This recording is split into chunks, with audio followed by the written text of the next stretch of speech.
Even আমাদের doctor ইউনুসকে নিয়ে এখন সবাই দেশের বলে দেশ বিরোধীর কথা বলে, কিন্তু ডক্টর ইউনুস তখন মাত্র পিএইচডি করে উনি টেনেসি ইউনিভার্সিটি থেকে উনি পরের দিন চলে আসেন আইসা, হি ওয়াজ ইনভলভ। এবং পরে উনি যে একটা বাংলা নিউজ বেরোত, ওটা হি ওয়াজ এডিটার, 18টা নিউজ বেরোচ্ছে, এটা বেরোতো সমস্ত মুক্তিযুদ্ধের উপরে। তো এই ধরনের বাংলাদেশি ছাড়া, বাংলাদেশি তো কম ছিলেন, কিন্তু বিদেশিরা যেভাবে, তারপরে দেখো পৃথিবীর মধ্যে ফার্স্ট টাইম কনসার্ট হয়েছে, বাংলাদেশ কনসার্ট, কিন্তু কোনোদিন আগে একটা এইডের জন্য কনসার্ট হয় নাই। আপনি যেটা বলেছেন এটা অনেকেরই হয়তো জানা নেই যে প্রফেসর ইউনূস সাহেব, যিনি বর্তমানে তত্ত্বাবধায়ক আপনার ইন্টিম গভর্নমেন্টের প্রধান, আপনি যেটা বলেন যে মুক্তিযুদ্ধে তার যে অবদান, এই বিষয়ে অনেকেই হয়তো জানে না আসলে what he did for the freedom fight. যুদ্ধের সময় তিনি কি করেছেন মুক্তিযুদ্ধের সময়? আসলে উনি মানে 27 তারিখে না 28 তারিখে উনি টেনেসি থেকে চলে আসেন ওয়াশিংটনে। মানে কোন মাসের 27 তারিখ? মার্চের 25 তারিখে তো ওরা যুদ্ধ, মানে 26 মার্চে ক্র্যাকডাউন হলো, 27 তারিখে উনি চলে আসেন ওয়াশিংটন। 27 তারিখে উনি চলে আসেন আইসা। ওখানে কিন্তু উনার ঘুরে বেড়ে বেড়াতেন, ওনার থাকারও জায়গা ছিল না।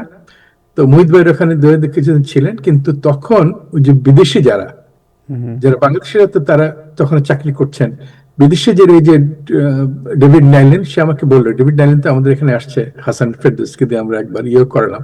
ডেভিড নাইলেন বললো যে ও সেদিন বক্তৃতায় বলছে যে ইউনুস ওয়াজ উইথ মি, যাচ্ছে ওই যে সেনেটর কংগ্রেসম্যান যাচ্ছে, কারণ আমাদের তখন তো ফ্রি কেউ ছিল না, তো হি ওয়াজ দেয়ার। তারপরে যেটা হলো, এফআর খান উনি একটা বাংলাদেশ নিউজ নামে ধরনের একটা নামে একটা পেপার বার করা শুরু করলেন, কিন্তু উনি তো আর বার করার পরে এটা করতে পারেন নাই। তো ডক্টর ইউনুসকে উনি দায়িত্ব দিয়ে দিলেন। তো ডক্টর ইউনুস পরে এখানে লবিং টবিং করার পরে he went back to Tennessee. ওই মধ্যে 15টা না 16টা পেপার, এটা অলরেডি বইয়ের আকারে বের হয়ে বিশ্বজিৎ স্যারের কাছেও আছে, এটা পাওয়া যায় বাজারে, যে বাংলাদেশ। তো ওইখানের মধ্যে কথায় কি হচ্ছে না হচ্ছে সব খবর আসতো। খবর তো এটা ছাড়ার কথা যেত না, এটা মানে অলমোস্ট স্বাধীন বাংলা বেতার কেন্দ্রের মতো একটা ব্যাপার, সব বাংলাদেশতে জানাবার জন্য। তো ইউনুস সাহেব উনি যেটা ওই সময় উনি করেছেন, কেউ ওনাকে এটার জন্য সম্মান দেবে কি দেবে না জানি না, বাট আমরা তো আর কেউ সম্মানের জন্য এটা করে নাই, এটা দায়বদ্ধতা ছিল, এটা আমার করা দরকার ছিল। ওই সময় যে যেখানে আছে সেখানে যে যতটুকু পারে তারা চেষ্টা করেছে।